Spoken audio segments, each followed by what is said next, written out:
Yeah. Whitey won. Obviously disappointing to lose him. He's been playing great basketball.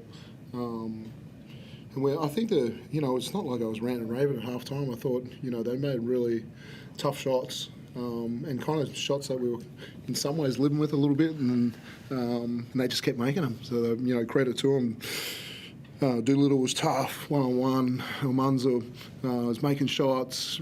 Pinder, all their bigs were, really good, and we had a heavy focus on, trying to take care of Henshaw and Pepper and those guys and stuff. But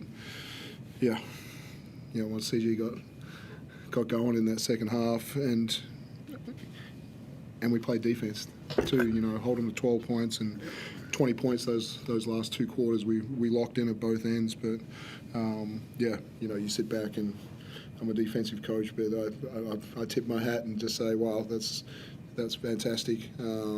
Delhi was amazing, and just continuing to find ways to screen for him, to pass for him, and the whole group did a good job. And their switching was a problem, and not only was CG making threes, I thought he's off the bounce and getting in the paint, and the way he finished there was exceptional as well.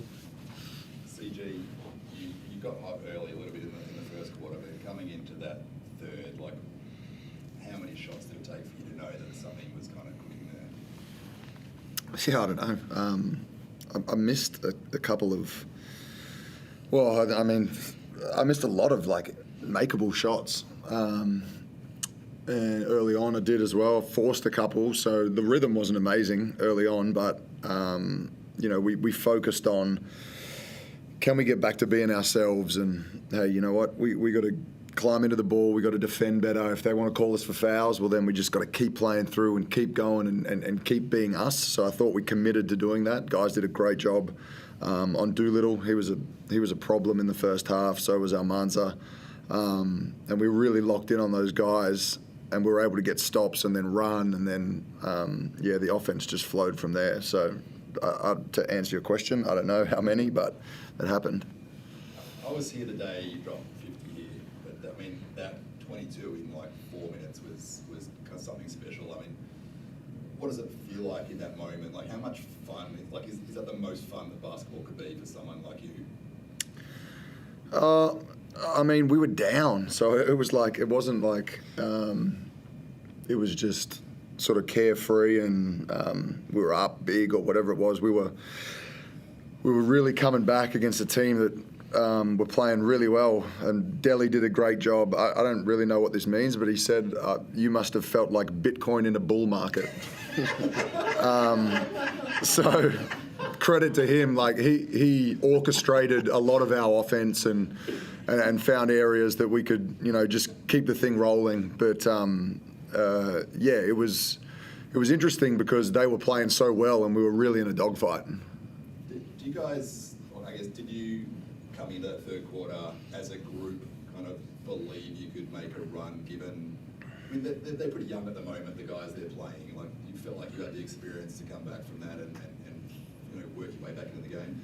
Yeah, well, we chatted. Dean came in, as he said, was really measured. Our offense wasn't terrible, but our defense, we were just lacking in areas that we've been speaking about, over and over again. So us as a group, we just knew if we could lock down and do the things that we wanted to do and force them into the shots that we wanted, well, then you have to live with that result. If they were good enough to keep making them, well, sometimes you have to tip your hat, but we did a better job of forcing them into what we wanted. CG, I'm fortunate enough to see the guys after games most weeks when you interact with the fans and, shake hands and all that sort of thing. It was pretty special tonight, and I think you felt pretty special and massive smile on your face. Can you just talk a bit about, it's a little bit different tonight just with coming off a performance like that and everyone screaming the CGs and getting your photos and things like that. Is that what makes it even more special? Oh, it's cool to,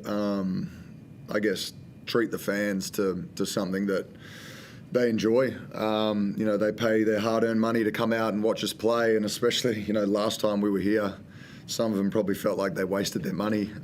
So hopefully we made up for that a little bit tonight. But we love our crowd. They show out through thick and thin. So to get a good win in front of them with the break coming up, we got another tough game next week. So hopefully we can get another win for them. mentioned that Breakers game. At half time, did any of that creep in? I was kind of thinking, like big guy Menenga, like having a bit of a game and a similar sort of thing tonight with their bigs kind of being pretty dominant.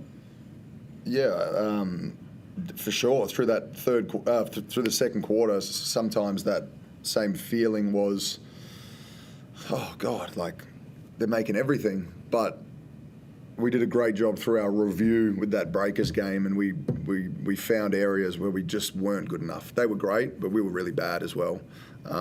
So that's what we spoke about at halftime. Like, hey, let's not have a second half of not knowing what we're doing defensively. Let's lock in on that, and we can live with that result. Tom, sorry. Dean, in terms of the defence, how important was Marcus Lee's influence late in that second quarter? Just seemed to turn the game slightly. Late in the second quarter, yeah, I thought there was a group in there.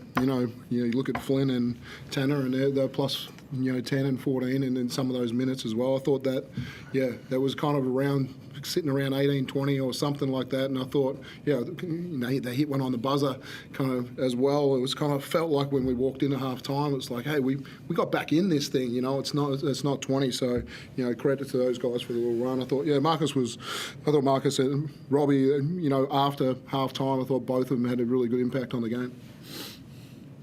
Tom mentioned the 50, but where does tonight stack up to that? Like, just in your head, thinking back to it. I was trying to get 50 at the end there. No, I was, I got a little greedy in those last one or two possessions. But, I don't know. I'll think back on that in 10, 20 years' time. What does it mean to have, I presume your foundings in the stands tonight watching the game, or were they not? No, it's too late, man. 8 o'clock game. It's almost too late for me. But so, I guess if you want to share that with them tomorrow morning, how special is that now at this stage of your career to be able to do something like that still? Yeah, it's cool. G always asks when I get home or in the morning, she asks if we win or lose. She asks if the Roos win or lose. The Roo girls are going well at the moment. So, I'll tell her we won. But I don't know if I'll tell her too much more than that. She'll find out in time. Do you know what's the early word on Jay? Scan tomorrow, calf. He was able to kind of run up and down on it for a little bit, so I don't think the severity of it is, too bad, but calves are calves, and, we'll scan it and see what it looks like. And after this stretch that you guys have just had with all these games so close together, you've got I think it's like an 8-day break now until the next one. How important is that just to get the group to kind of reset a little bit and, get right for another stretch run?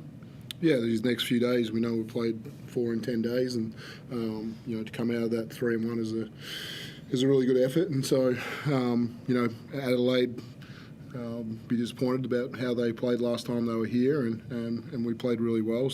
And we just can't step forward to say, we're not even thinking about this break. We're just thinking about getting as healthy as we can and as locked in as we can mentally, for this last game. And hopefully we can treat our fans again like we did tonight.